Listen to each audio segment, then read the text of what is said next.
I've had just a little bit over a week now of practice. I've had 9 times that we've gotten together, and I've been very pleased with our guys' desire to learn a new system and to try to do the things that we're asking them to do. I think the effort has been good. The energy at times has been very good. It's one of the things that I think we need to really improve on. And that's a habit that's formed every single day. The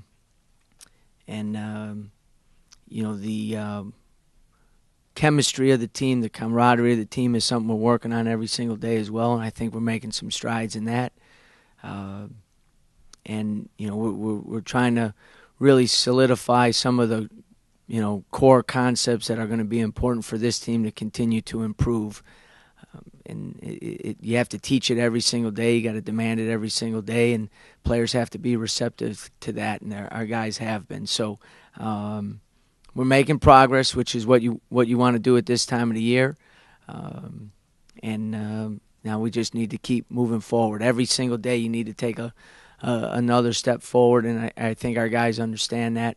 And that's the challenge for this team. With a lot of new things being thrown at them, you got to really emphasize the things that are going to be important. And we've streamlined some stuff, and our guys have done a good job of understanding that, and we're getting better at implementing it on the court. Open up for any questions. Coach, on the recruiting front, there's some new proposed changes out there, giving you April back, Right. Official visits earlier. Can you comment on that? Sure. The new proposals out there are the term that they're using is greater access, not only to recruits, but I think that's also tied in with some greater access to our players. I think it's imperative in terms of the recruiting process for a couple of those April weekends for us to be able to get out and see prospective student athletes in the events that they have at that time. I wish we had that last spring. It would have helped our recruiting quite a bit. Just in terms of being able to evaluate the class of 2012, we had to wait till July to see a number of players. So I think it's good for college basketball. I think the parameters that are being in place also put us in a position where we'll be able to do a better job of evaluating and getting to know these younger players. Having them on campus for official visits, potentially during the spring of their junior year, was put in place maybe 10 years ago or so.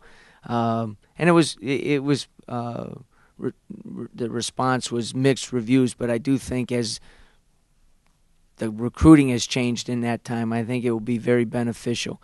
One of the problems is you just don't have the time to get to know these recruits on a personal level, their character, what's important to them, different things like that. And I think because of this greater access, we're going to be able to do that. It's also going to streamline some of the rules in terms of just the amount of documentation and all the different things that you have to do that takes away from doing some of the other stuff that are important in this job. As I said, those rules also include some greater access to our current players during the summer months, which I think is important. My best time of the day is when I'm in the gym with the guys. I don't think there's an issue of they don't want to be with me 20 hours a week in the gym during the summer. And to be honest with you, I'm not sure I'd want to be with them 20 hours a week in the summer. But 2 to 3 hours where we can work on some skill development, I think is important to continue to build the relationship once guys are on campus, but also to continue, their skill development and so forth, which is so important.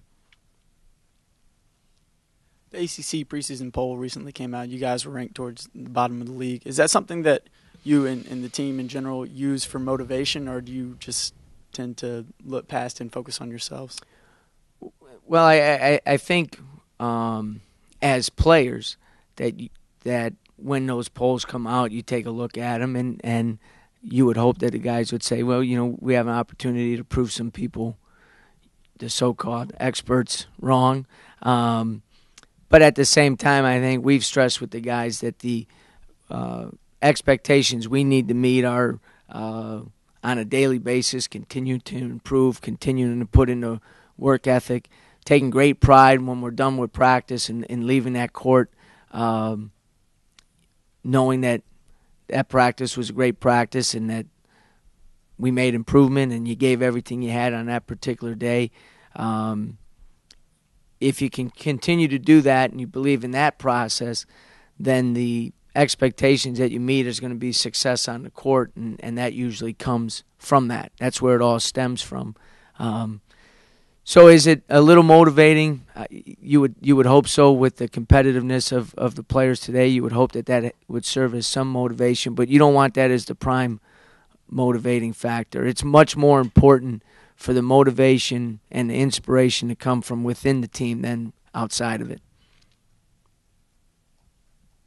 I'm curious, are there any things, just technique-wise or system-wise, that the players have to unlearn just because you do think just a little bit differently than your predecessor? Yes, there is. A lot of things are different, and so what you have to do is almost start from square one. And there's a lot of different ways to be successful. One system isn't necessarily better than the other or whatever the case might be.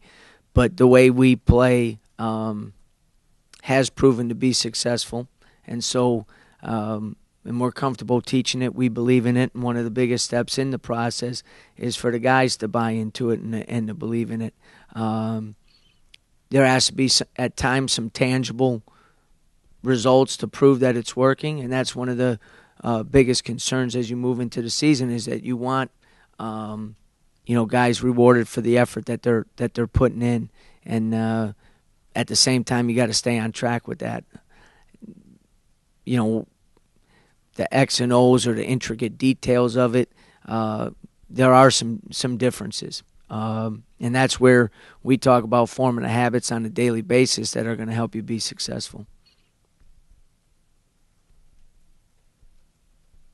Coach, we talked about this before. You really don't have a home arena this year, but do you try to see a silver lining in the fact that you can maybe start to form some type of a bond with this team? I think two things. I think you touched on a good point. It gives us a greater opportunity to maybe spend some time together that you normally wouldn't. Additional time in the hotel, on the bus, in the training table before the game, and meetings and so forth. And that was kind of my focus in terms of looking at the positive. One thing I think I mentioned, I thought our guys did an unbelievable job of handling that in the ACC Media Day. They kind of looked at it and said, we may not have a home court, but we still have a home court advantage with our fan base, and I think with the effort our guys are going to give in both Gwinnett and in Phillips. We're going to get great crowds, and those crowds are going to be excited, and they're going to be, there are times that home crowds have to pull you through some tough times in games, and our guys are really confident that we're still going to get that. It won't be at Memorial Coliseum. It will be in a different venue, but we'll still have a home court advantage.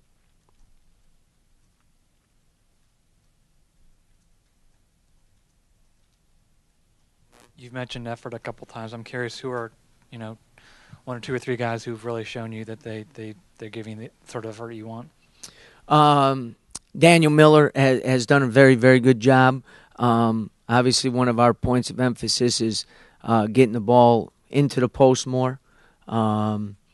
He's shown an ability to score around the basket. Plus, he has a very good feel in terms of passing the ball out of the post if he doesn't have a quality shot. Plus, he for a guy his size and strength, he can move his feet well, which is always important in our defense. To have big guys that can move and have the versatility on a scramble defensive situation or on a switch if need be, to be able to keep guards in front of them and contest shots and so forth. So I've been very pleased with him. As I said, I mean, I can go down the list and say some positives on every single player. Obviously, I think I talked about Mufon earlier in the last time we got together. He's done some really good things and is starting to grasp that challenging position of being a point guard. A lot is demanded of that position, both offensively and defensively, and I think he's done a really good job of understanding that role, and that role is there's a lot of versatility in that role. There's going to be times when he's going to be asked to knock down open shots, create shots for other people, handle pressure, apply pressure. That job description is long and detailed, and I think he's done a very good job of that. But some of the young guys, Nate Hicks and Julian Royal are making strides. I think we talked about Cam's health. I think because he's healthy, he's done some good things. As I said, I could pick every single player and speak of some improvements that I've seen that I've been very pleased with. About the importance of having former players coming back and being involved with the program. I know recently Derek Favors was in here. Can you talk about his involvement and what he did to help the team? Yeah, and one of the things is too, with this lockout, we're going to try to, because the rules allow those guys to actually go through some practices with you. So they just talked about Daniel Miller. I bet he'd be pleased to see Derek Favors out there in practice. But that would be a great, challenge for us and get some of these guys back. I know Jared Jack is excited about getting on the court and practicing. It's 11 years later than when I wanted to coach him, but it will be good to that jerk. But having those guys around has been good. Having those guys, it's not only that they're playing in the league and all these different things. The one thing that I've been, excited about with our former players is, and I've been impressed with, there's a professionalism about each and every one of those guys that is good for our guys to see in terms of how they go about handling their business. I would venture to guess that every single one of them is maybe even putting in more time now than they did on the way up, which is is a testimony to what kind of character those guys have. The Favors and the Jacks and the Anthony Morrow's he's in the gym every single night about 9 o'clock getting 1,000 jump shots in, and that's why he's one of the best three-point shooters in the NBA. And our guys see that, and the one thing I always talk about is, you can talk all you want, but sometimes I can't hear what you're saying because your actions speak so loud. Well, those guys' actions are very positive for our guys to see.